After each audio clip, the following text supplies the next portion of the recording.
जानेंगे Charlie Chaplin यानी हम सब। यह पाठ विष्णु खरे द्वारा रचित है। इस पाठ के अंतर्गत विष्णु खरे जी ने चार्ली चैपलिन के व्यक्तित्व के बारे में बताया है। हम पहले चार्ली चैपलिन के बारे में जानने से पहले विष्णु खरे के जीवन परिचय, उनके व्यक्तित्व और उनके कृतित्व के बारे में जानकारी प्राप्त करना चाहेंगे। विष्णु खरे समकालीन हिंदी कविता और आलोचना में एक विशिष्ट हस्ताक्षर हैं। वो माँ भारती के सच्चे सेवक हैं, बहुमुखी प्रतिभा के धनी हैं। उनका जन्म 1940 ईस्वी में मध्य प्रदेश के छिंदवाड़ा जिले में हुआ था। बहुमुखी प्रतिभा के धनी होने के कारण उनको रघुवीर साहब सम्मान से अलंकृत किया गया। इन्हें दिल्ली अकादमी दिल्ली द्वारा सम्मानित किया गया। इनको शिखर सम्मान, मैथिली शरण गुप्त सम्मान, फिनलैंड का राष्ट्रीय सम्मान knight of the order of the white rose से नवाजा गया। अपनी बहुमुखी प्रतिभा के बल पर ये आज भी हिंदी भाषा को समृद्ध कर रहे हैं। इनकी प्रमुख रचनाओं में कविता संग्रह एक गैर रोमानी समय में, खुद अपनी आँख से, सबकी आवाज़ के पर्दे में, पिछला बाकी। आलोचनाओं में आलोचना की पहली किताब, सिने आलोचना, सिनेमा पढ़ने के तरीके। अनुवाद किया है वो इस प्रकार से है। मरु प्रदेश और अन्य कविताएं, टी.एस. इलियट, यह चाकू समय, आर्तिला योजेफ, कालेवाल, फिनलैंड का राष्ट्रीय काव्य। इनकी साहित्यिक विशेषताओं के बारे में जानना बहुत ज़रूरी है। हिंदी जगत को अत्यंत गहरी विचार परक इन्होंने कविताएं दी हैं, साथ ही बेबाक आलोचनात्मक लेख भी दिए हैं। इनके रचनात्मक और आलोचनात्मक लेखन पर विश्व साहित्य के गहन अध्ययन का प्रभाव दिखाई देता है। ये विश्व सिनेमा के अच्छे जानकार हैं और 1971-73 के अपने विदेश प्रवास के दौरान इन्होंने चेकोस्लोवाकिया की राजधानी प्राग के प्रतिष्ठित फिल्म क्लब की सदस्यता प्राप्त करके संसार भर की सैकड़ों उत्कृष्ट फिल्में देखी। यहाँ से सिनेमा लेखन का वो वैचारिक गरिमा और गंभीरता देने का सफ़र शुरू हुआ। इनका सिनेमा विषयक लेखन बहुत सारी पत्रिकाओं में छपा, जैसे दिनमान है, नवा टाइम्स है, द पायनियर है, द हिंदुस्तान है, हंस है, कथा देश है। ये बहुत ही महत्वपूर्ण पत्रिकाएं थी। ये उन विशेषज्ञों में से हैं जिन्होंने फिल्म को समाज, समय और विचारधारा के आलोक में देखा तथा इतिहास, संगीत, अभिनय, निर्देशन की बारीकियों के सिलसिले में उसका विश्लेषण किया। इनके लेखन से हिंदी जगत के सिनेमा विषयक लेखन की कमी दूर होती है। इनके लेखन के बाद में सिनेमा के बारे में बहुत सारी जानकारियाँ हमको मिलती हैं। अब हम पढ़ने जा रहे हैं पाठ चार्ली चैपलिन यानी हम सब। चार्ली चैपलिन का नाम आपने सुना है। चार्ली चैपलिन की बहुत सारी फिल्में आपने देखी हैं। उनकी विशेषताओं के बारे में हम जानेंगे, उनके व्यक्तित्व के बारे में इस पाठ में हम जानेंगे और चार्ली चैपलिन की फिल्मों का भारतीय समाज पर क्या असर रहा है, ये सारी बातें हम इस पाठ के माध्यम से जानेंगे। पाठ का नाम है चार्ली चैपलिन यानी हम सब। तो संसार के महानतम अभिनेता चार्ली चैपलिन के बारे में रचित इस निबंध में चार्ली के अभिनय की आधारभूत विशेषताओं के बारे में महत्वपूर्ण जानकारी दी गई है। चार्ली चैपलिन ने हास्य कलाकार के रूप में पूरी दुनिया के बहुत बड़े दर्शक वर्ग को हंसाया है।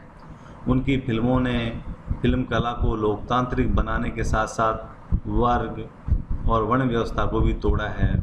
बहुत ही महत्वपूर्ण विशेषता है कि इन्होंने अपनी फिल्म कला को लोकतांत्रिक बनाया है और सभी वर्गों के लिए फिल्में बनाई है, कोई विशिष्ट वर्ग के लिए फिल्म नहीं बनाई है।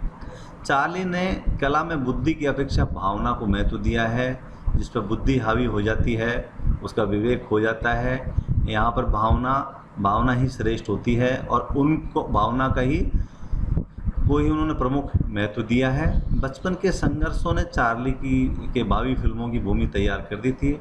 भारतीय कला और सौंदर्य शास्त्र में करुणा का हास्य में परिवर्तन भारतीय परंपरा में नहीं मिलता, लेकिन चार्ली एक ऐसा जादुई व्यक्तित्व है जो हर देश, संस्कृति और सभ्यता को अपना सा लगता है। भारतीय जनता ने भी उन्हें सहज भाव से स्वीकार किया है। स्वयं पर हंसना चार्ली ने ही सिखाया है।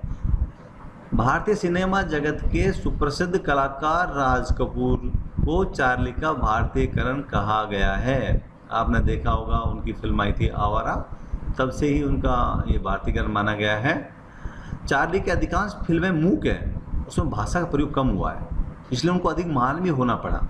पाठ में हास्य फिल्मों के महान अभिनेता चार्ली चैपलिन की जादुई विशेषताओं का उल्लेख किया गया है, जिसमें उसने करुणा और हास्य में सामंजस्य स्थापित कर फिल्मों को सार्वभौमिक रूप प्रदान किया है। अब हम देखते हैं चार्ली के बारे में और विस्तार से, कैसे उन पर क्या क्या परेशानियाँ उनके जीवन में आई, फिल्म जगत में वो कैसे आए। तो शुरुआत करते हैं कि उनकी जन्मशती के बारे में। चार्ली की जन्मशती मनाई गई है। उनकी फिल्म मेकिंग ए लिविंग को 75 वर्ष हो गए हैं। उनकी पहली फिल्म है। विकासशील संसार में टेलीविज़न और वीडियो के कारण संसार चार्ली की फिल्मों को देख रहा है। उनकी कुछ फिल्में यहाँ इस्तेमाल न की गई ऐसी रीलें भी मिली हैं जो अभी तक दर्शकों को देखने को नहीं मिली हैं। इस आधार पर लेखक ये मत बनाता है कि आगे आने वाले 50 वर्षों में चार्ली के कार्यों का आकलन होता रहेगा, यानी कि चार्ली पर अभी भी बहुत कुछ लिखा जाएगा। ये आगे हैं चार्ली ने कौन कौन सी फिल्में बनाई, उसका मुख्य जो विशेषता, उनकी मुख्य विशेषताएं क्या है। चार्ली की फिल्मों का आधार भावनाएं हैं, बुद्धि नहीं। इसका परिणाम ये रहा कि पागल से लेकर महान प्रतिभा वाले व्यक्ति तक उसकी फिल्मों में आनंद लेते हैं।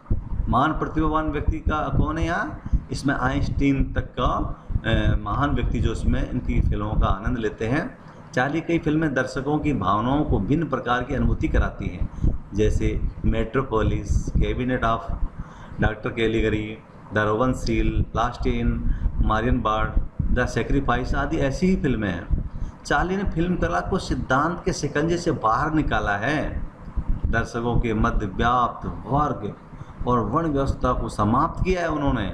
चैपलिन ने ये बता दिया है कि कमियां सभी के जीवन में हैं। अब चैपलिन के जीवन में क्या क्या चुनौतियां आई, उनका परिवेश कैसा था, उनके माता पिता की क्या स्थिति, उसके बारे में हम जान लेते हैं। चार्ली की माँ है वो परित्यक्ता थी, वह मंच की सामान्य स्तर की अभिनेत्री थी। वह बाद में पागल हो गई और इस कारण से चार्ली चैपलिन को बहुत संघर्ष करना पड़ा। घर में भयंकर निर्धनता थी। धनपतियों, सामंतों और उद्योगपतियों से चार्ली को अनादर ही मिला था। इस परिवेश के कारण करोड़पति हो जाने के बाद भी चार्ली ने अपने जीवन मूल्यों में बदलाव नहीं किया। नानी के खानाबदोश और पिता के यहूदी चरित्र ने चार्ली को घुमंतु चरित्र बना दिया। जो चार्ली की जो नानी है वो खानाबदोश बताई कि ये जो यूरोप के जिप्सी है, ऐसा माना जाता है कि वो भारत से गए हैं। तो चार्ली के ऊपर अपनी नानी का भी प्रभाव था। चार्ली ने अपनी फिल्मों में अपनी प्रिय छवि बद्दू, खानाबदोश और आवारागर्द की ही प्रस्तुति की है। वह कभी मध्यवर्गीय, बुर्जुआ या उच्च वर्गीय जीवन मूल्य ने अपना सका। चार्ली की लोकप्रियता क्यों है? हम कई बार देखते हैं कि चार्ली को हम लोग अलग अलग भूमिकाओं में देखते हैं। फिल्म समीक्षक या फिल्म कला के विद्वान यह अनुभव करते हैं कि चार्ली का मूल्यांकन करना आसान काम नहीं है। चार्ली की कला सिद्धांतों पर आधारित नहीं है, वह सिद्धांत गढ़ती प्रतीत होती है। देश काल की सीमाओं को लांघते हुए चार्ली सबको अपना लगता है। दर्शक उसके किरदार में कभी खुद को देखता है तो कभी अपने किसी परिचित को देखता है। ऐसी कौन सी घटनाएं थी जिसके कारण से बुद्धि की तुलना में उन्होंने भावना को चुना? तो चार्ली चैपलिन के जीवन में दो घटनाएं घटी जिसके कारण से उन्होंने भावनाओं को चुना। तो पहला जो प्रकरण है या पहली घटना है वो इस प्रकार से, मैं इसको सरल शब्दों में यहाँ प्रस्तुत कर रहा हूँ। एक बार जब वह बीमार हुआ तब उसकी माँ ने बाइबल से ईसा मसीह का जीवन पढ़कर सुनाया। ईसा के सूली पर चढ़ने के प्रसंग पर माँ बेटे दोनों रोने लगे थे। इस कथा में चार्ली ने स्नेह, करुणा और मानवता का पाठ पढ़ाया। दूसरी घटना ने भी चार्ली को बहुत प्रभावित किया। तो ये पहली जो घटना है ये बाइबल से ईसा मसीह का जो जीवन सुना था उसमें उससे क्या मिला, स्नेह मिला, करुणा और मानवता का पाठ उनको सीखने को मिला। अब जो दूसरी घटना है वो कसाई खाने के आसपास की है, कसाई खाने की है। वहाँ प्रतिदिन सैकड़ों जानवरों को वध के लिए लाया जाता था। एक बार एक भेड़ किसी प्रकार अपनी जान बचा करके भाग निकली। उसको पकड़ने के लिए उसके पीछे भागने वाले कई बार फिसल कर सड़क पर गिरे, जिसे देखकर दर्शकों ने हंसी के ठहाके लगाए। इसके बाद भेड़ पकड़ ली गई। चार्ली ने अनुमान लगाया अब भेड़ के साथ क्या व्यवहार होगा। उसका दिल करुणा से भर गया। हास्य के बाद करुणा, यही भाव फिल्मों का आधारभूत मनोभाव बन गया। उनकी जो भावी फिल्में थी उनमें यही भाव अभिव्यक्त हुआ, करुणा का। भारतीय रस सिद्धांत इसके मामले में क्या कहते हैं? भारतीय कला और सौंदर्य शास्त्र का संबंध भी रस से, किंतु वहाँ करुणा हास्य में कोई परिवर्तन नहीं है। जीवन में हर्ष, विषाद, दुख, सुख के अवसर पर हास्य व करुणा के भाव आते जाते हैं, किंतु दोनों में निकटता नहीं है। दूसरी, भारतीय परंपरा में हास्य दूसरों को देखकर उत्पन्न होता है, अर्थात दूसरों पर हंसने की परंपरा है। हास्य का आलम्बन कोई और होता है, हम स्वयं नहीं होते हैं। संस्कृत नाटकों का विदूषक यदा कदा अपनी वजह से दूसरों को हंसाता है। ये राजा महाराजाओं के होते थे विदूषक, वो खुद पर नहीं हंसते थे, किसी दूसरे व्यक्ति को आधार बना करके और उस पर हंसते थे, किंतु करुणा और हास्य का सामंजस्य वहाँ भी नहीं है। तो चार्ली चैपलिन का सौंदर्य शास्त्र है और उसका जो भारतीयकरण, उसका तालमेल कैसे है हम इसमें देखेंगे कि चार्ली का भारतीयकरण कैसे हुआ।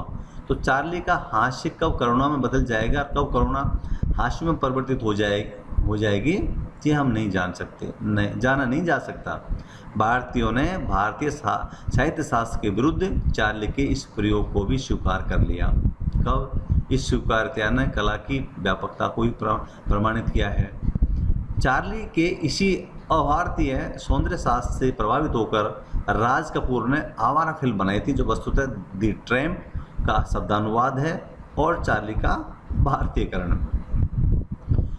इस फिल्म से स्वयं नायकों के अपने पर हंसने की परंपरा ने जन्म लिया। राजकुमार की फिल्म के बाद ही नायकों के अपने पर हंसने की परंपरा शुरू हुई। इसके बाद इस परंपरा में दिलीप कुमार ने बाबुल, शबनम, कोहिनूर, लीडर, गोपी और देवानंद ने 9, 2, 11, फंटूस, 3 देवी आदि फिल्में बनाई। शम्मी कपूर, अमिताभ बच्चन और श्रीदेवी चैपलिन जैसा ही किरदार निभाते दिखाई दिए। आज जब नायक की झाड़ू से पिटाई होती दिखती है तब तो चार्ली की याद आ जाती है, 40 मन आते हैं। चार्ली की फिल्मों की विशेषताएं क्या हैं जो और कॉमेडियन हैं उनसे अलग कैसे हैं? तो उनकी भाषा, उनकी फिल्मों में भाषा का प्रयोग बहुत कम है। उनकी फिल्में मूक है, इसमें मानव स्वरूप अधिक है। चार्ली में सार्वभौमिकता है, वह सदैव चिरायु दिखता है, वह किसी भी संस्कृति को विदेशी नहीं लगता है। चार्ली सबको अपना स्वरूप लगता है, इसमें सब बनने की अद्भुत क्षमता है। अब चार्ली का भारतीय समाज में क्या महत्व है? तो भारतीय समाज में इसलिए महत्व है क्योंकि हमारे यहाँ ऐसे कोई त्यौहार, ऐसे कोई पर्व है ही नहीं जिसमें हंसने की परंपरा हो।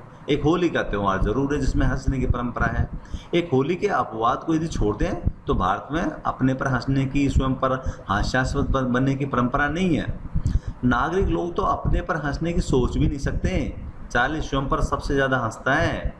भारत में चार्ली के महत्व का मुख्य कारण यही है, चार्ली बड़े से बड़े व्यक्ति पर हंसने का अवसर देता है, अंग्रेजों पर हंसने का अवसर देता है। वह ऊंचे से ऊंचे स्तर पर चलते कभी भी हास्य का पात्र बन जाता है। उसका रोमांस पंक्चर हो जाता है। वह महान तब क्षणों में अपमानित होना जानता है। सूरवीर क्षणों में कैला भी बेकायरता और पलायन की स्थिति आ जाती है। उसके पात्र लाचार दिखते हुए भी विजयी बन जाते हैं। इन सभी कारणों से भारत में भी चार्ली का महत्व है। ये था हमारा पाठ, चार्ली चैपलिन यानी हम सब। इसमें चार्ली की फिल्म कला के बारे में हमने जाना, चार्ली के व्यक्तित्व के बारे में हमने जाना, चार्ली की विशेषताओं के बारे में जाना और चार्ली का जो भारतीय समाज पर क्या प्रभाव है उसके बारे में हमने इसमें विस्तार से जानकारी प्राप्त की। धन्यवाद।